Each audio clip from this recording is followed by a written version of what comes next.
Hello, ମୁଁ ମୀନା ସ୍ୱାଗତ କରୁଛି ଆପଣମାନଙ୍କୁ ଜାନୁଆରୀ ମାସର 5 ତାରିଖକୁ।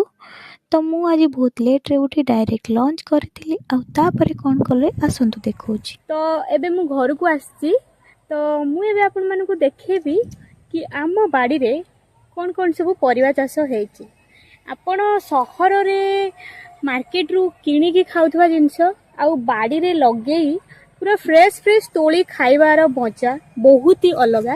ଯେଉଁମାନେ କରିଥିବେ ତ ସେଇମାନେ ହିଁ କେବଳ ଜାଣିଥିବେ। ତ ଚାଲନ୍ତୁ ମୁଁ ଆପଣଙ୍କୁ ଦେଖାଉଛି କି ମୋ ବୋଉ ବାଡ଼ିରେ କ'ଣ କ'ଣ ସବୁ କରିଛି। ଆଉ ମାର୍କେଟରୁ ବି ସମସ୍ତେ କିଣିକି ଖାଆନ୍ତି, ଆମେ ବି ଖାଉ, ବଟ୍ ବାଡ଼ିରେ ଯେଉଁ ହେଇଥିବା ପରିବାର ଟେଷ୍ଟଟା ବହୁତ ହି ଅଲଗା। ୱେଟ୍ ଏ ମିନିଟ୍, ମୁଁ ଆପଣଙ୍କୁ ଦେଖାଉଛି କି କ'ଣ କ'ଣ ସବୁ ହେଇଛି।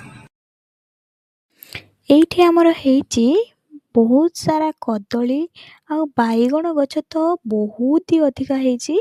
ଦେଖନ୍ତୁ ବାଇଗଣ ଗୋଟେ ଗୋଟେ ଗଛରେ ନା 7ଟା 10ଟା ଏମିତିକା ବାଇଗଣ ହେଇଛି ୱିଦାଉଟ୍ ଫର୍ଟିଲାଇଜର୍। ଇଏ ହେଉଛି କୋଶଳା ଶାଗ, ପାଳଙ୍ଗ ଶାଗ, ଇଏ ହେଉଛି ବିନ୍ସର ଗଛ। ବିନ୍ସ ଗୁଡ଼ା ସବୁ ଛୋଟ ଛୋଟ ହେଇଛି, ଏଯାଏଁ ଫଳିନି, ଭଲ ବଡ଼ ହେଇନି। ଆଉ ତାପରେ ଏଇଟା ହେଉଛି ମୂଳା। ମୁଁ ମୂଳା ଗୋଟେ ଉପାଡ଼ିକି ଦେଖାଉଥିଲି କି କେତେ ବଡ଼ ବଡ଼ ହେଇଛି ଦେଖନ୍ତୁ। ଆଉ ତାପରେ ଏଇଟା ଦେଖନ୍ତୁ, ଆପଣ ଜାଣିଛନ୍ତି କି ନାହିଁ ଏଇଟା ହେଉଛି ଟମାଟୋ ଗଛ। ଆଉ ଏଇ ଟମାଟୋଟା କଞ୍ଚା ଅଛି, ଏବେ ଛୋଟ ଛୋଟ ହେଇଛି। ଆଉ ଅମୃତଭଣ୍ଡା ତ ସମସ୍ତଙ୍କ ବାଡ଼ିରେ ଥାଏ, ସଜନା ବି ଥାଏ। ଆଉ ଏଇ କୁକୁଡ଼ା ଗୁଡ଼ା ଆମେ ଅଣ୍ଡା ଖାଇବାକୁ ରଖିଛୁ, ଯେହେତୁ ଫାର୍ମ ବି ପୁରା ଫାଙ୍କା ଅଛି। ଭେଣ୍ଡି ବି ହେଇଥିଲା, ତାପରେ ଏଠି କୋବି ଆଉ ପିଜୁଳି ବି ବହୁତ ସାରା ହେଇଥିଲା, ଚଢ଼େଇ ସବୁ ଖାଇଯାଉଛନ୍ତି। ଏଇଟା ଆପଣମାନେ ଜାଣିଥିବେ କି ନାହିଁ, ଏଇଟା ହେଉଛି ପୋଇର ମଞ୍ଜିଟା।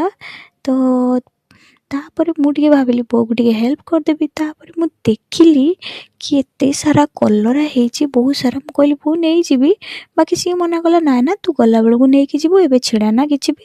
ଏତିକିଟେ ହେଇଯାଇଥିଲା, ସନ୍ଧ୍ୟା ରହିଲି।